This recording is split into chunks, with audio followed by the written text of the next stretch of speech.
Hi, welcome back. Today I'm going to talk about split personalities. Why do I sometimes handle things so well and then sometimes I act like a blubbering mess? So I'm going to talk about how that happens and why and what to do about it. When I was a teenager, I thought psychology was so boring. I didn't even know that it could be easier. It wasn't until I started changing my mind that I started understanding what freedom was. So why do I have split personalities? Well, because when I was growing up, my brain figured out how to cope with stuff. So for me, when I was little and I was really sad and scared, when I cried, my mom would come help me. My brain learned that this was a way to get the help that I needed. And so now when I'm sad and scared, this little helpless kid personality just pops up. I start feeling like a helpless kid and acting like a kid and thinking like a kid. My brain is like trying to figure out, okay, how do I handle this? I'm sad and I'm scared. What do I do? It's like, right, oh yeah, helpless child. Yep, okay, that worked 10,000 other times. It'll probably work again. So our brain doesn't realize that we've grown up. So the other day I got to ride over to Bondi Beach and talked to the amazing Joel Pilgrim about his different personalities. There's many different parts of me, I guess. There's one that's a serious person. When I go to work, I have to turn up with my game face on. There's also times when I actually get a little bit, overwhelmed, almost in a way of sort of being a spoiled little brat, getting a little bit wound up and thinking, I can't do this. And that little child in me who's saying, no, I need help and I need everyone to do everything for me.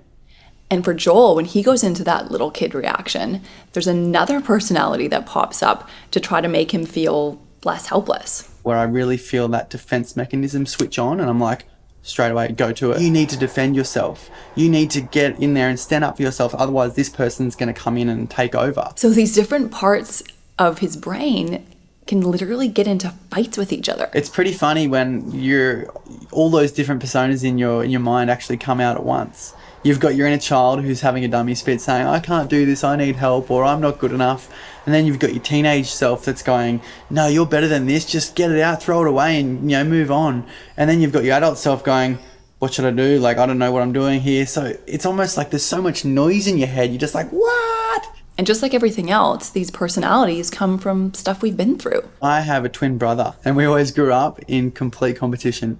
So everything that we used to do was you've got to outrun the other person. You've got to beat them in the competition. That we were the two youngest siblings in a family of 4 kids with 2 older sisters who were very much in control. And sometimes it was easy to just go, I don't know what to do here. Can you make the decision for me? When I was in high school, I was bullied so badly that I was really struggling.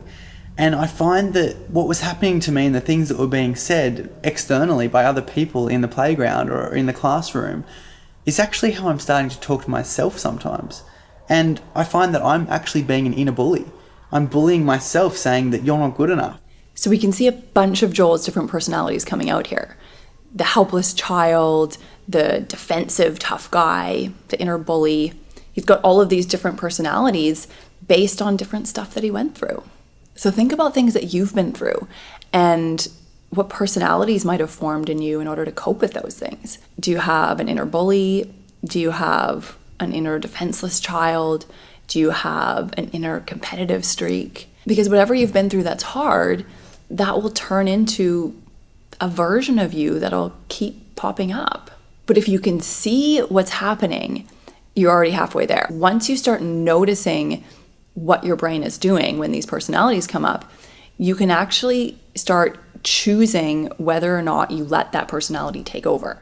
So for me, it's first of all organizing your thoughts and realizing when it's happening. So identifying straight away, there's the signs, there's the symptoms.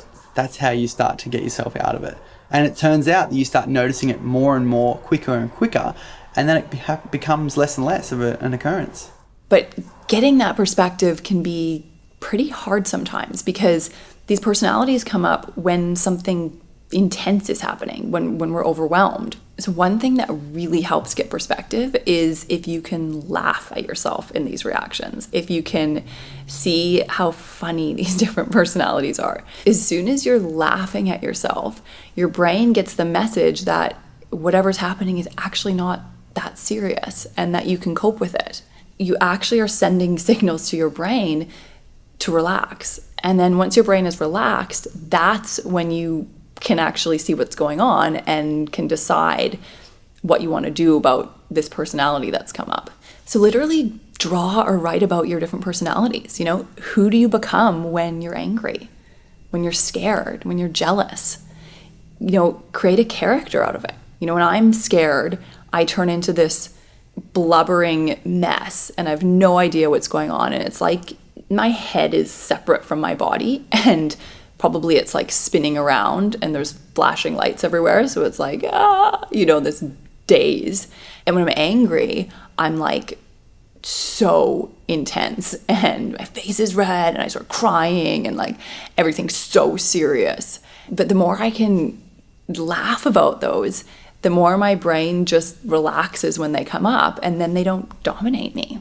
So all you need to do is notice what your different personalities are, create a character out of them, find a way to laugh about them, and every time they come up, just try to remember that. Then your mind relaxes, and then you can remember who you really are and remember that that character isn't you. It's just one of your personalities.